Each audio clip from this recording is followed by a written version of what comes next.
ಬೆಲ್ಲ ಸಕ್ಕರೆ ಹಾಕದೇ ಆರೋಗ್ಯಕರವಾದಂಥ ಒಂದು ಉಂಡೆ ಮಾಡಿ ತೋರಿಸ್ತೀನಿ ರೀ. ಇದಕ್ಕೇನು ಪಾಕ ಮಾಡೋ ಜಂಜಾಟಿಲ್ಲ, ಏನಿಲ್ಲ, ಬೇಗನೆ ಮಾಡ್ಕೊಂಡ್ಬಿಡ್ಬೋದು. ಒಂದು 10 ನಿಮಿಷಲ್ಲಿ ರೆಡಿ ಆಗಿಬಿಡ್ತಾವ್ರಿ ಉಂಡೆ. ಉತ್ತರ ಕರ್ನಾಟಕ ರೆಸಿಪಿ ನೋಡಾಕತ್ತಿರುವೆಲ್ಲ ವೀಕ್ಷಕರಿಗೂ ನಿಮ್ಮ ಮನೆ ಮಗಳು ತ್ರಿವೇಣಿ ಪಾಟೀಲ್ ಮಾಡುವ ನಮಸ್ಕಾರಗಳು. ನಾನಿವತ್ತು ಬೆಲ್ಲ ಸಕ್ಕರೆ ಹಾಕದೇ ಆರೋಗ್ಯಕರವಾದಂಥ ಒಂದು ಉಂಡೆ ಮಾಡಿ ತೋರಿಸ್ತೀನಿ ರೀ. ಆ ಉಂಡೆ ಹ್ಯಾಂಗೆ ಮಾಡೋದಂತೆ ನೋಡ್ಕೊಂಬರ್ರಿ ಬರ್ರಿ. ಮೊದಲೇದಾಗಿ ಒಂದು ಪಾತ್ರೆ ಇಟ್ಕೊತೀನಿ ರೀ. ಈಗ ಇದಕ್ಕೆ ನಾನು 1.5 ಕಪ್ ಅಕ್ಕಿ ತೊಗೊಂಡೇನಿ ರೀ. ನೀವು ಹೆಚ್ಚು ಕಮ್ಮಿ ಮಾಡ್ಕೋಬೋದು, ಅಷ್ಟು ಇಷ್ಟೇ ಅಂತೇನಿಲ್ಲ. ನಾನು ಈಗ 1.5 ಕಪ್ ತೊಗೊಂಡು ಇವು ಹಾಕೊಂಡು ಹುರ್ಕೋತೀನಿ ರೀ.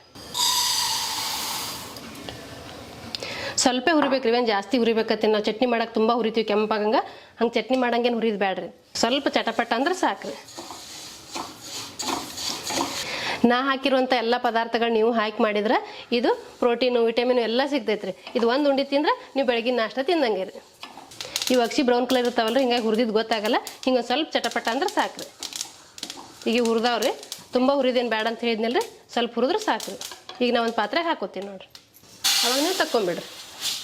ಈಗ ನಾ 1 ಕಪ್ ಮಕಾನ ತೊಗೊಂಡಿನಿ, ಅವು ಹಾಕೋತೀನಿ ನೋಡಿರಿ. ಅದೇ ಪಾತ್ರೆಗೆ ಅವನು ಹುರ್ಕೋತೀನಿ ರೀ. ಮಕಾನ ಅಂದ್ರೆ ಏನಂತ ಅನ್ಕೋಬೋದು ನೀವು. ಇವು ಅಂಗಡಿಯಲ್ಲಿ ಹೋಗಿ ಕೇಳಿದ್ರೆ ಕೊಡ್ತಾರೆ. ಇವು ಲೋಟಸ್ ಬೀಜ ಅಂತಾರೆ ನೋಡಿರಿ. ಇವು ಒಂದು ಸ್ವಲ್ಪ ಬೆಚ್ಚಗೆ ಮಾಡ್ಕೊಂಡ್ರೆ ಸಾಕು. ಯಾಕಂದ್ರೆ ಮೆತ್ತಗಾಗಿರ್ತಾವೆ, ಅವಕ್ಕೆ ಸ್ವಲ್ಪ ಬೆಚ್ಚಗೆ ಮಾಡ್ಕೊಂಡ್ರೆ ಸಾಕು ರೀ. ಅಗಸಿ ತಿನ್ನೋದ್ರಿಂದ ತುಂಬ ಬೆನಿಫಿಟ್ಸ್ ಇದೆ ಅಂತ ನಿಮಗೆ ಗೊತ್ತಿದ್ದೇ ಇರ್ತೈತೆ ರೀ. ನೀವು ಮಕಾನೂ ಹಾಕೊಂಡು ಮಾಡ್ರಿ, ಮಸ್ತಾಗಿರ್ತೈತಿ. ಇದು ಆರೋಗ್ಯಕ್ಕೆ ಒಳ್ಳೆಯದು.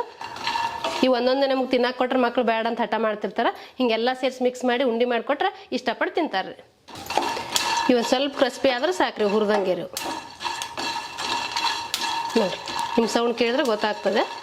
ಈಗ ಹುರಿದವ್ರಿ, ನಾ ಇವು ಅಗಸಿಯಾಗೆ ಒಯ್ದು ಹಾಕೋತೀನಿ ನೋಡಿರಿ. ಈಗ ಅದೇ ಪಾತ್ರೆಗೆ ನಾನು 1 ಕಪ್ ಶೇಂಗಾದ ಕಾಳು ತೊಗೊಂಡಿನಿ, ಅವನು ಹಾಕೋತೀನಿ. ನೀವು ಅಷ್ಟೇ ಇಷ್ಟೇ ಅಂತೇನಿಲ್ಲ, ನಿಮ್ಗೆ ಎಷ್ಟು ಅನುಕೂಲ ಆಗುತ್ತೆ ನೋಡ್ಕೊಂಡು ನೀವು ತೊಗೋಬೋದು ರೀ. ನಾನು ಸುಮ್ಮನೆ ಅಂದಾಜಲ್ಲಿ ಹಾಕ್ಕೊಂಡಿದ್ದೆ 1 ಕಪ್ನಷ್ಟು. ನಿಮ್ಗೆ ಜಾಸ್ತಿ ಬೇಕಂದ್ರೆ ಜಾಸ್ತಿನೂ ಮಾಡ್ಕೋಬೋದು, ಕಡಿಮೆ ಬೇಕಂದ್ರೆ ಕಡಿಮೆನೂ ಮಾಡ್ಕೋಬೋದು. ನಾನು ಹೆಲ್ದಿ ಆಗಿರುವಂಥ ಬೆಳಗಿನ ನಾಷ್ಟಕ್ಕೆ ಒಂದು ಪೌಡ್ರ್ ಮಾಡಿ ತೋರಿಸಿದ್ದೆ ರೀ. ಅದನ್ನು ಒಂದಿನ ಇದು ಒಂದಿನ ಮಾಡ್ಕೊಂಡ್ರೆ ತುಂಬ ಆರೋಗ್ಯಕ್ಕೆ ಒಳ್ಳೇದು ರೀ. ಅದನ್ನೂ ಬೇಕಾದ್ರೆ ನಾನು ಲಿಂಕ್ ಕೊಟ್ಟಿರ್ತೀನಿ, ನೀವು ಅದನ್ನೂ ಮಾಡ್ಕೋಬೋದು ರೀ. ಅದು ಗಂಜಿ ಮಾಡ್ಕೊಂಡು ಕುಡಿಬೇಕ್ರಿ. ಈಗ ಇದು ಹಂಗೆ ತಿನ್ನೋದ್ರಿ, ಉಂಡೆ ಮಾಡಿಟ್ರೆ ಯಾವಾಗ ಬೇಕಾವಾಗ ತಿನ್ಬೋದು ರೀ. ಇವು ನೋಡಿರಿ, ಇವು ಚಟಪಟ ಅಂತಾವೆ ಮತ್ತು ಕಲರು ಚೇಂಜ್ ಆಗ್ಯಾವ ನೋಡಿರಿ. ನಿಮ್ಗೆ ಗೊತ್ತಾಗ್ತದೆ. ಲೋ ಫ್ಲೇಮಲ್ಲಿ ಇಟ್ಕೊಂಡು ಹುರ್ಕೊಂಡ್ರೆ ಮಸ್ತಾಗಿ ಹುರಿತಾವ್ರಿ. ಈಗ ಹುರಿದಾವ್ರಿ, ನಾನು ತಕ್ಕೋತೀನಿ ನೋಡಿರಿ. ಈಗ ಅದೇ ಪಾತ್ರೆಲೆ 1 ಕಪ್ ಬಾದಾಮ್ ತೊಗೊಂಡಿನಿ, ಅವು ಹಾಕೋತೀನಿ ನೋಡಿರಿ. 1 ಕಪ್ ಗೋಡಂಬಿ ತೊಗೊಂಡಿನಿ ರೀ, ಅವು ಹಾಕೋತೀನಿ. ಇವೆಲ್ಲ ಎಷ್ಟು ಪೌಷ್ಟಿಕಾಂಶ ಇರುವಂಥ ಐಟಮ್ ಅದಾವ ಅಂತ ನಿಮ್ಗೆ ಗೊತ್ತಾಗುತ್ತೆ ರೀ. ನೀವು ಪೂರ್ತಿ ವಿಡಿಯೋ ನೋಡ್ಕೊತ ಹೋಗ್ರಿ. ನಾ ಏನೇನು ಹಾಕ್ತೇನೋ ನಿಮ್ಗೆ ಗೊತ್ತಾಗ್ತೈತೆ ರೀ. ನೀವು ನಿಮ್ಮ ಮನೆಯಾಗ ಯಾವ್ಯಾವ ಅವೈಲೇಬಲ್ ಇರ್ತಾವೆ ನೋಡ್ಕೊಂಡು ಅವೆಲ್ಲ ಹಾಕೋಬೋದು ರೀ. ಅದೇ ಇದೆ ಅಂತೇನಿಲ್ಲ. ನೀವು ಯಾವ್ದು ಒಂದು ಹೆಚ್ಚು ಒಂದು ಕಮ್ಮಿ ಮಾಡ್ಕೊಂಬಿಡ್ಬೋದು ರೀ. ಆದ್ರೆ ಆರೋಗ್ಯಕ್ಕೆ ತುಂಬ ಒಳ್ಳೇದು ರೀ. ಈಗ ನಾವು ಬರೀ ಬಾದಾಮ್ ಕೊಟ್ಟರೆ, ಬರೀ ಗೋಡಂಬಿ ಕೊಟ್ಟರೆ ಮಕ್ಕಳು ತಿನ್ನೋಕೆ ಇಷ್ಟಪಡಲ್ಲ ರೀ. ಬೇಡ ಅಂತಿರ್ತಾರೆ. ಒಂದೊಂದು ಮಕ್ಳು ಹಠ ಮಾಡ್ತಾರೆ, ಒಂದೊಂದು ಮಕ್ಳು ಇಷ್ಟಪಟ್ಟು ತಿಂತಾರೆ ರೀ, ಒಂದೊಂದು ಮಕ್ಳು ತಿನ್ನಲ್ಲ ಅಂತಾರೆ. ಆ ಟೈಮಲ್ಲಿ ಈ ಥರ ಮಾಡಿಕೊಟ್ರೆ ಇಷ್ಟಪಟ್ಟು ತಿಂತಾರೆ. ಇದು ಆರೋಗ್ಯಕ್ಕೂ ಒಳ್ಳೇದು ರೀ. ತುಂಬ ಹೆಲ್ತಿಯಾಗಿರೋಂಥ ರೆಸಿಪಿ ರೀ ಇದು. ಇವೇನು ತುಂಬ ಹುರಿಬೇಕತ್ತೇನಿಲ್ಲ ರೀ, ಇವು ಸ್ವಲ್ಪ ಬೆಚ್ಚಗೆ ಮಾಡ್ಕೊಂಡ್ರೆ ಸಾಕು ರೀ. ಈಗ ಇವು ಹುರಿದಾವ್ರಿ, ನಾ ಇದ್ರಾಗೆ ಸ್ವಲ್ಪ ಪುಟಾಣಿ ಹಾಕೋತೀನಿ, ಅಂದ್ರೆ ಹುರ್ಗಡ್ಲೆ ರೀ. ಇವು 1 ಕಪ್ ತೊಗೊಂಡಿನಿ ರೀ. ಇವೇನು ಹುರಿಬೇಕಂತಿಲ್ಲ, ಸ್ವಲ್ಪ ಬೆಚ್ಚಗಾದ್ರೆ ಸಾಕು ರೀ. ಅಗಸಿ ಶೇಂಗಾ ಮಕಾನ ಏನು ಹಾಕಿಟ್ಟಿನಲ್ಲ ಅದ್ರಾಗೆ ಹಾಕೋತೀನಿ. ಈಗ ನಾ ಅದೇ ಪಾತ್ರೆಯಲ್ಲಿ 1 ಕಪ್ ಸೂರ್ಯಪಾನ ಬೀಜ ತೊಗೊಂಡಿನಿ, ಅವನು ಹಾಕೋತೀನಿ. ನೀವು ಸೂರ್ಯಪಾನ ಬೀಜ, ಕುಂಬಳಕಾಯಿ ಬೀಜ, ನಿಮ್ಗೆ ಯಾವ್ಯಾವ ಇರ್ತಾವೆ ನೋಡ್ಕೊಂಡು ನೀವು ಅವೆಲ್ಲ ಹಾಕೋಬೋದು ರೀ. ಇವು ಸ್ವಲ್ಪ ಬೆಚ್ಚಗೆ ಮಾಡ್ಕೊಂಡ್ರೆ ಸಾಕು. ಈಗ ಪಾತ್ರೆ ಬಿಸಿ ಇರೋದ್ರಿಂದ ಬೇಗ ಬೇಗ ಹುರಿದು ಬಿಡ್ತಾವ್ರಿ. ಏನು ತುಂಬ ಹೊತ್ತು ಹುರಿಬೇಕತ್ತೇನಿಲ್ಲ. ಫಸ್ಟ್ ಐಟಮ್ ಏನು ಹುರಿತೀವಲ್ಲ ರೀ, ಅವಾಗ ಸ್ವಲ್ಪ ಪಾತ್ರೆ ಬಿಸಿ ಆಗಬೇಕಾಗುತ್ತೆ, ಸ್ವಲ್ಪ ಟೈಮ್ ತೊಗೊಳುತ್ತೆ. ಇವೆಲ್ಲ ಹುರಿಬೇಕಾದ್ರೆ ಏನು ಟೈಮ್ ತೊಗೊಳಲ್ಲ, ಬೇಗ ಬೇಗ ಹುರಿದು ಬಿಡ್ತಾವ್ರಿ. ಈಗ ಇವು ಹುರಿದಾವ್ರಿ, ನಾ ಅದಕ್ಕೆ ಹಾಕೋತೀನಿ ನೋಡಿರಿ. ಈಗ ನೋಡಿರಿ, ಈಗ ಹುರಿದಾವ್ ನೋಡಿರಿ, ಇದಕ್ಕೆ ಹಾಕೋತೀನಿ ನೋಡಿರಿ. ನಾ 1 ಕಪ್ ಎಳ್ಳು ತೊಗೊಂಡಿನಿ, ಬಿಳಿ ಎಳ್ಳು, ಅವನು ಹಾಕೋತೀನಿ. ನೀವು ಬಿಳಿ ಎಳ್ಳು ಕರಿ ಎಳ್ಳು ಯಾವುದಾದ್ರೂ ತೊಗೋಬೋದು ರೀ. 4 ಏಲಕ್ಕಿ ತೊಗೊಂಡಿನಿ ರೀ, ಅವನು ಹಾಕೋತೀನಿ ನೋಡಿರಿ. ನಾನು ಏಲಕ್ಕಿ ಸಿಪ್ಪೆ ಸಮೇತ ಹಾಕ್ಕೊಂಡಿನಿ ರೀ. ನೀವು ಸಿಪ್ಪೆ ಬೇಡಪ್ಪ ಅನ್ನೋದಾದ್ರೆ ತೆಗೆದ್ಬಿಟ್ಟು ಒಳಗಿನ ಕಾಳು ಮಾತ್ರ ಹಾಕ್ಕೋಬೋದು ರೀ. ಇವೆಲ್ಲ ಸಣ್ಣ ಇರ್ತಾವಲ್ಲ ರೀ, ಬೇಗನೆ ಹುರಿತಾವ್ರಿ. ಹಾಗಾಗಿ ನೀವು ಬೇಗನೆ ಹುರ್ಕೊಂಡು ತಕ್ಕೊಂಬಿಡ್ರಿ, ಇಲ್ಲಾಂದ್ರೆ ಹೊತ್ತು ಸಾಧ್ಯತೆ ಇರ್ತಾವೆ. ಈ ಹುರಿದ್ರೆ ಸ್ವಲ್ಪ ದಪ್ಪ ಆಗ್ತಾವೆ ನೋಡ್ರಿ. ಮೊದಲ ತಳ್ಳಗಿರ್ತಾವೆ, ಹುರಿದಿದ ತಕ್ಷಣ ಸ್ವಲ್ಪ ದಪ್ಪ ಆಗ್ತಾವ್ರಿ. ಈಗ ಹುರಿದಾವ್ರಿ, ನಾ ಇವನು ಒಯ್ದು ಅದ್ರಾಗ ಹಾಕೋತೀನಿ ನೋಡ್ರಿ. ನಾ ಇದೇ ಪಾತ್ರೆಗೆ ಸ್ವಲ್ಪ ಗಸಗಸಿ ತೊಗೊಂಡಿನಿ, ಅವನು ಹಾಕೋತೀನಿ ರೀ. ನೀವು ಎಳ್ಳಿನ ಜೊತೆಗೆ ಆದರೂ ಹಾಕೊಂಡು ಹುರ್ಕೋಬೋದು, ಇಲ್ಲ ಸಪ್ರೇಟಾಗಿ ಆದರೂ ಹುರಿಬೋದು ರೀ. ಯಾಕಂದ್ರೆ ಇವು ತುಂಬ ಸಣ್ಣ ಇರ್ತಾವಲ್ಲ, ಹೊತ್ತು ಸಾಧ್ಯತೆ ಇರ್ತಾವೆ. ನೀವು ನೋಡ್ಕೊಂಡು ಹುರ್ಕೋಬೇಕಾಗ್ತದೆ ರೀ. ಈಗ ಹುರಿದಾವ ನೋಡ್ರಿ, ಸ್ವಲ್ಪ ಬೆಚ್ಚಗೆ ಮಾಡಿದ್ರೆ ಸಾಕು ರೀ. ಈಗ ಇವೆಲ್ಲ ಹುರ್ಕೊಂಡಿದ್ನೆಲ್ಲ ತಣ್ಣಗಾಕ್ಬಿಟ್ಟಿದೆ, ತಣ್ಣಗಾಗ್ಯಾವ್ರಿ. ಇವೆಲ್ಲ ಮಿಕ್ಸ್ ಮಾಡ್ಕೋತೀನಿ ನೋಡಿ.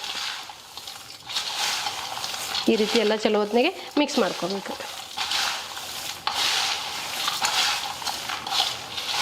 ಇವೊಂದು ಸ್ವಲ್ಪ ಪೂರ್ತಿ ತಣ್ಣಗಾಗೋದೇನು ಬೇಡ್ರಿ, ಸ್ವಲ್ಪ ಉಗುರು ಬೆಚ್ಚಗಿದ್ರೆ ಸಾಕ್ರಿ. ಈಗ ಮಿಕ್ಸಿಗೆ ಹಾಕಿ ರುಬ್ಕೋತೀನಿ ರೀ. ಸ್ವಲ್ಪ ಹಾಕ್ಕೊಂಡು ನಿಮ್ಮ ಮಿಕ್ಸಿಯಾಗಿ ಎಷ್ಟು ಹಿಡಿತಾವೆ ನೋಡ್ಕೊಂಡು ನೀವು ಹಾಕ್ಕೊಳ್ರಿ. ಈಗ ನಾನು ಹಾಕ್ಕೋತೀನಿ ನೋಡಿರಿ.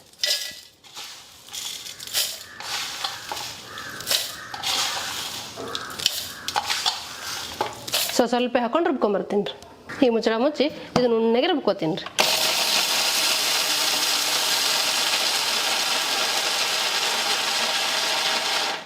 ನೋಡಿರಿ ಈ ರೀತಿ ರುಬ್ಕೊಂಡಿ ನೋಡ್ರಿ.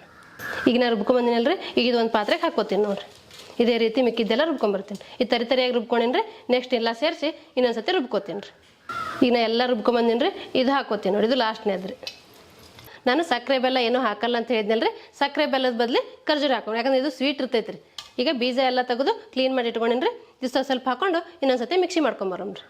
ನೀವು ಸೀಡ್ಲೆಸ್ ಆದರೂ ತೊಗೋಬೋದು, ಇಲ್ಲ ಸೀಡ್ ಇತ್ತಂದ್ರೆ ಬೀಜ ತೆಗೆದು ಕ್ಲೀನ್ ಮಾಡ್ಕೊಂಡಾದ್ರೂ ತೊಗೋಬೋದು. ನಾ ಸೀಡ್ಲೆಸ್ ತೊಗೊಂಡಿನ್ರಿ. ಈಗ ಇದು ಹಾಕೊಂಡು ರುಬ್ಕೋತೀನಿ ನೋಡಿ. ಇದೊಂದು ಸ್ವಲ್ಪ ಅದೊಂದು ಸ್ವಲ್ಪ ಹಾಕೊಂಡು ರುಬ್ಕೊಂಬರ್ತೀನಿ. ಇದು ಅರ್ಧ kg ಐತ್ರಿ. ನೀವು ಹೆಚ್ಚು ಕಮ್ಮಿ ಮಾಡ್ಕೋಬೋದು. ಸ್ವೀಟ್ ಜಾಸ್ತಿ ಬೇಕಂದ್ರೆ ಜಾಸ್ತಿ ಹಾಕೋರಿ, ಕಮ್ಮಿ ಬೇಕಂದ್ರೆ ಕಮ್ಮಿ ಹಾಕೊಳ್ರಿ. ಈಗ ಖರ್ಜೂರ ಮತ್ತು ಇದು ಪೌಡ್ರ್ ಎರಡು ಸ್ವಲ್ಪ ಹಾಕೊಂಡು ಇನ್ನೊಂದ್ಸತಿ ರುಬ್ಕೊಂಬರ್ತೀನಿ ರೀ.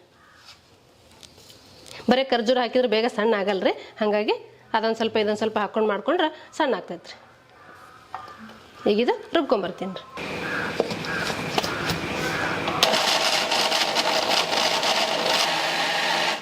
ನೋಡ್ರಿ ಈ ರೀತಿ ರುಬ್ಕೊಂಡಿ ನೋಡ್ರಿ. ಖರ್ಜೂರನೂ ಸಣ್ಣ ಆಯ್ತು, ಪೌಡ್ರು ಸಣ್ಣ ಆಯ್ತು ರೀ. ಇದೇ ರೀತಿ ಮಿಕ್ಕಿದ್ದೆಲ್ಲ ರುಬ್ಕೋತೀನಿ ರೀ. ಈಗ ನಾ ರುಬ್ಕೊಂಬಂದಿದ್ದು ಒಂದು ಬಾಳಿಗೆ ಹಾಕ್ಕೋತೀನಿ ನೋಡ್ರಿ. ಇದೇ ರೀತಿ ಮಿಕ್ಕಿದ್ದೆಲ್ಲ ರುಬ್ಕೊಂಬರ್ತೀನಿ ರೀ.